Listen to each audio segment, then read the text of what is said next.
Hello, I'm Don Machholz, and you're listening to Looking Up with Don.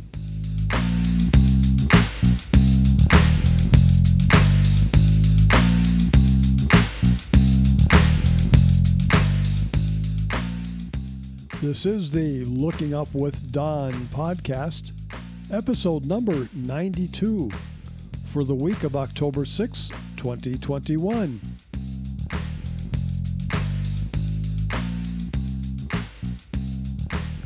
The related website for this podcast is donmachholz.com. That is spelled DONMACHHOLZ.com. 2 H's. What's up in the sky this week?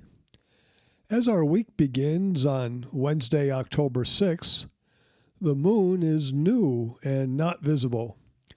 During this week, the moon increases in illumination as it moves into our southern sky.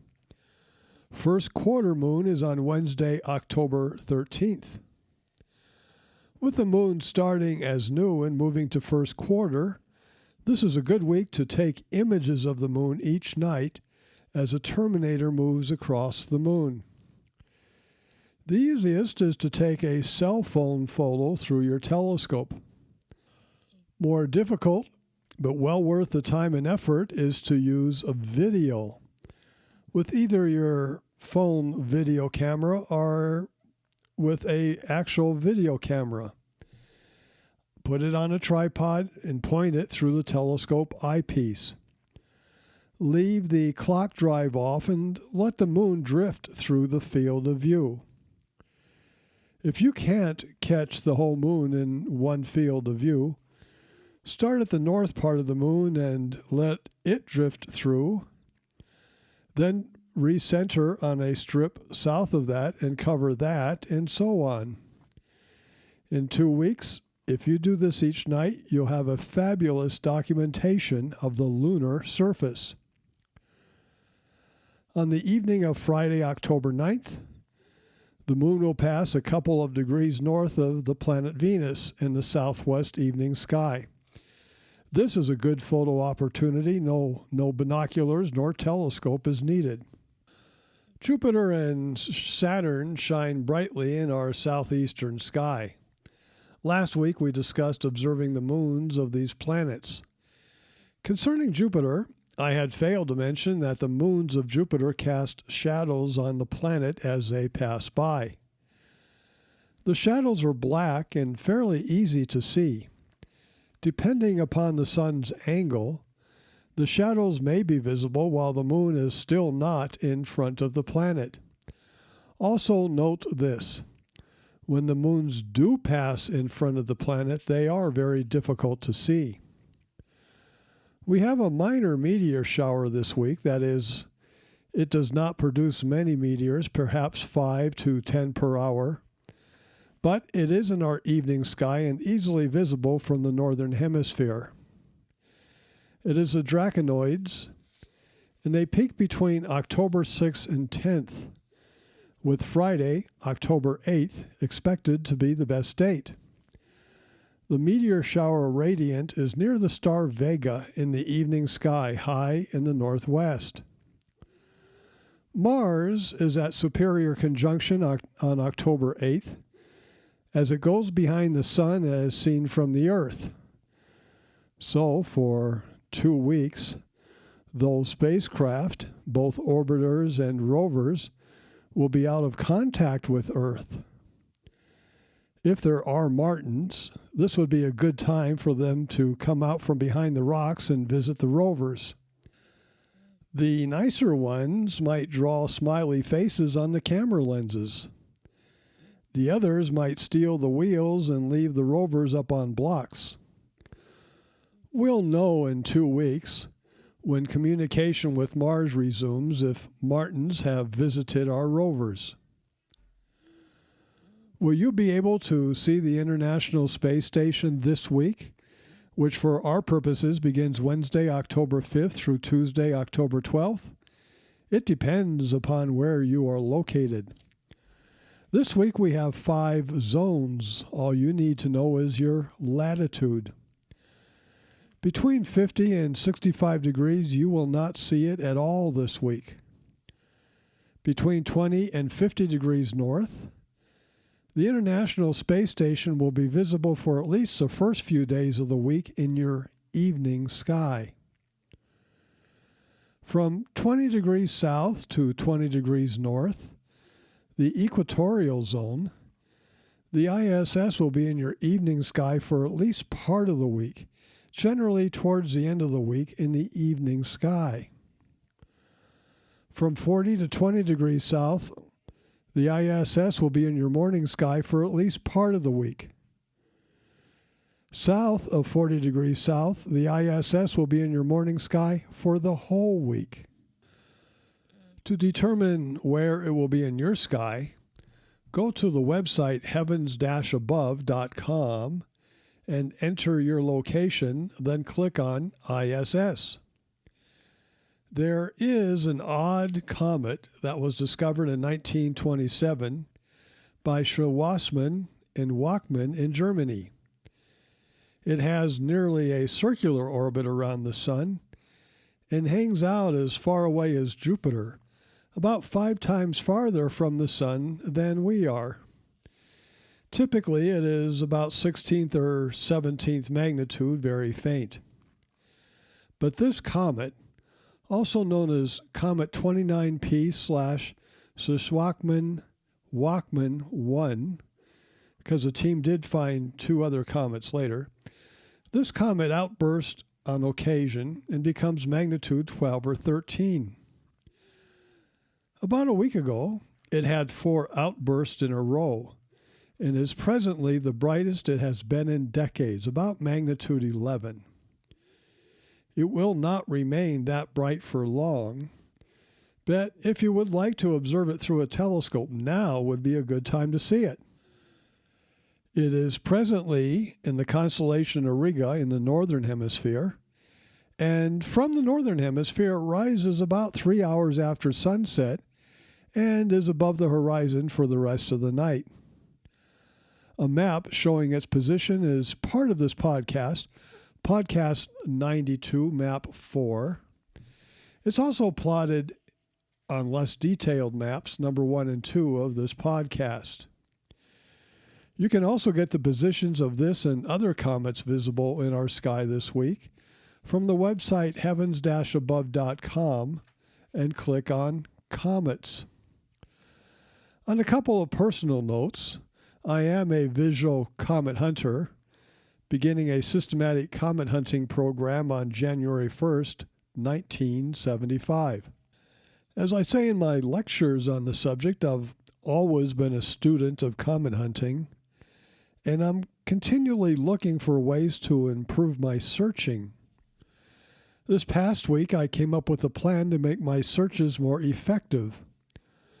No more details at this time, but I'll let you know upon my next visual comet discovery if this change brought about that discovery.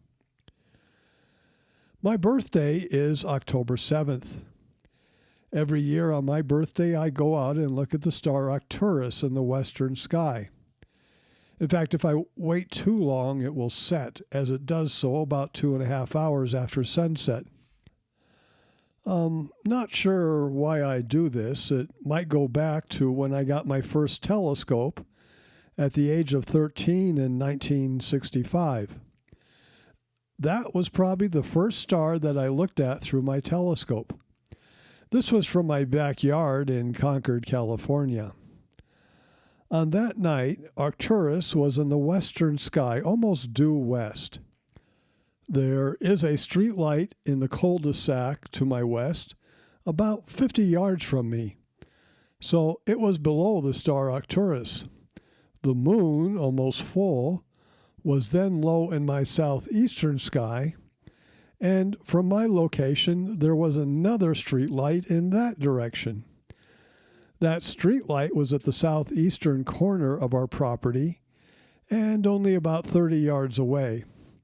So I probably waited a while before I looked at the moon that night. The famous sungrazer comet Ikeya-Seki was also in our skies that week, but I did not know about it, so I did not see it. Each year on your birthday, the stars are in the same location they were at on the day you were born. The Earth has made one orbit around the Sun and is back to where it started, so our perspective point from where we view the heavens is the same. The Moon and planets in their own orbits will not be in the same place every year. They change. So is there a star you look at every year on your birthday? As the nights continued, I became more and more frustrated with that 2-inch, that is 50-millimeter telescope from Sears. The one eyepiece yielded 75 power, but it had a small field of view. The finder was a hollow tube, difficult to aim. There grew inside of me the inclination to give up astronomy by the second and third night. But I considered two things. My parents had paid $20 for this telescope, money they had worked hard for, and for me to just put it aside in frustration and never use it again would have been disrespectful to them. Secondly, I had loved looking at the stars with the unaided eye and binoculars. So now having a telescope means I had to learn new skills, and I needed patience to make this work as I moved up to the next level. These two thoughts kept me going. On my third night, I looked at Saturn, and I was impressed. I could actually see the rings. I called out the family, and they all looked through the telescope to see the rings of Saturn.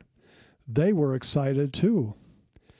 As they went back into the house, I stood out there with my little telescope and decided maybe it wasn't so bad after all.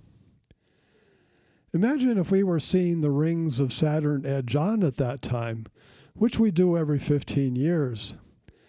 Then the rings would not have been visible, and who knows how my future would have unfolded. This week, let's take a look at an open star cluster in our northern evening sky. It is M34, magnitude 6.3, and it measures 25 by 15 arc minutes in size. It sits only about 1,500 light years away, and the star cluster is about 100 light years across. This might be visible to the unaided eye. To find it, use this map. Podcast 92, Map 3, which is found on my website. The cluster should appear as a faint fuzzy patch of light. No stars will be visible. In binoculars, the cluster takes on some shape, and to me, it's always looked box-like.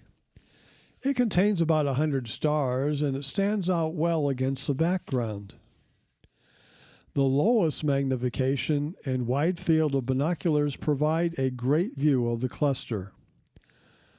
With a telescope, crank up the magnification.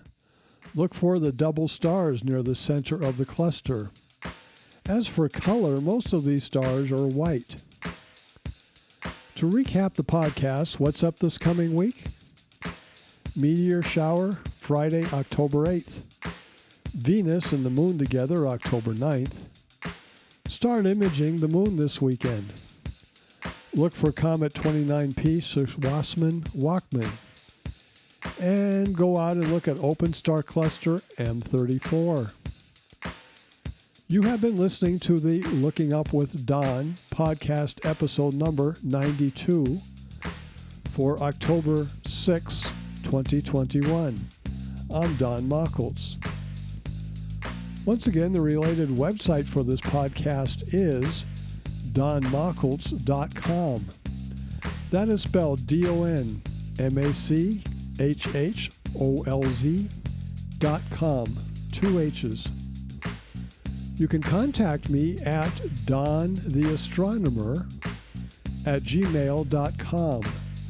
Once again, that is dontheastronomer@gmail.com. God willing and pod willing, I'll be back next week for another episode of Looking Up with Don. We will discuss what's up in the sky. On Saturday, October 16th, we have an International Observe the Moon night, and we can start planning on that. And a morning sky meteor shower. All that and more. Thank you for listening. See the sky this week. I'll see you next week.